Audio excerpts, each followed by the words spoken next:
அதை அப்படியே பின்பற்றி நடப்பவர் அறிவுநிதி ஒரு கவிஞர். அவருக்கு எவ்வளவு சுயமரியாதை உள்ளதோ அது மாதிரி இவருக்கும் சுயமரியாதை ரொம்ப அதிகம். பூவாரை பொறுத்த வரையில் அவர் மாதிரி ஒரு, அது எங்கள் ஊரில் வேறு மாதிரி சொல்லுவோம், காரைக்குடி சைடில் ஆணவம்னு சொல்லுவோம், சுயமரியாதையை சொல்லுவோம். அதுக்கு முத்தாரமாக இருந்தவர் பூவே அவர். இது மாதிரி இங்கே மேடையில் இருக்கவங்களில் பாதி பேர் அந்த மாதிரி தான். முத்துராமன் சார் அப்படிதான். அவர் 12 படம் சூப்பர் ஸ்டாரை வச்சு டைரக்ட் பண்ணார். எவ்வளவோ படங்களை உருவாக்கினார். ஏவிஎம் உங்களுடைய நிறுவனத்தை உருவாக்கியவர்கள் அவரும் ஒருவர். அந்த மாதிரி எங்கள் ஏரியாவில் எங்கள் ராமநாதபுரம் மாவட்டத்தில் தென்னரசு என்று ஒரு பெரிய மாவட்ட செயலாளர் இருந்தார். தா கிருஷ்ணன் இருந்தார். அவர்கள் எல்லாம் என் வீட்டிற்கு வருவார்கள். நான் 1964 என் படிப்பை விட்டுட்டு எங்கள் ஊரில் எங்கள் சித்தப்பார் என்று அழைக்கப்படும் சேதுராமன் அவர்கள் ஆர்வி சுவாமிநாதனை எதிர்த்து திராவிட முன்னேற்ற கழகத்தில் வேட்பாளராக நிறுத்தப்பட்டார்.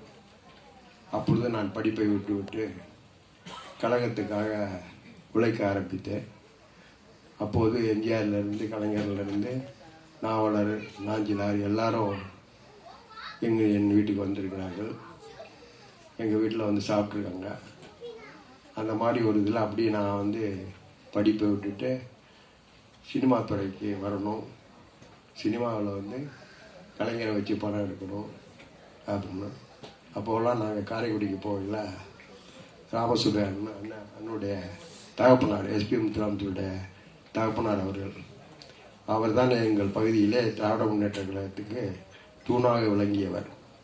தூணாக விளங்கியவர்கள் உருவாக்கியவர். கலைஞர்லேருந்து அண்ணாவிலேருந்து எல்லோரும் அவங்க வீட்டு தான் போவாங்க, அவங்க வீட்டில் தான் சாப்பிடுவாங்க, அங்கே தான் படுத்திருப்பாங்க.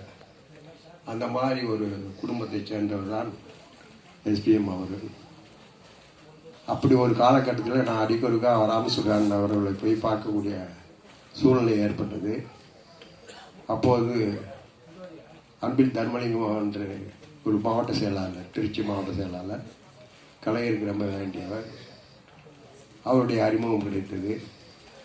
அதை வைத்து நான் திருச்சிக்கு திருச்சியில் தியேட்டர்களுக்கெல்லாம் என்னுடைய மைத்துனர் அங்கு வட்டி கடை வைத்திருந்தார், என்னுடைய அக்கா வீட்டுக்கார்.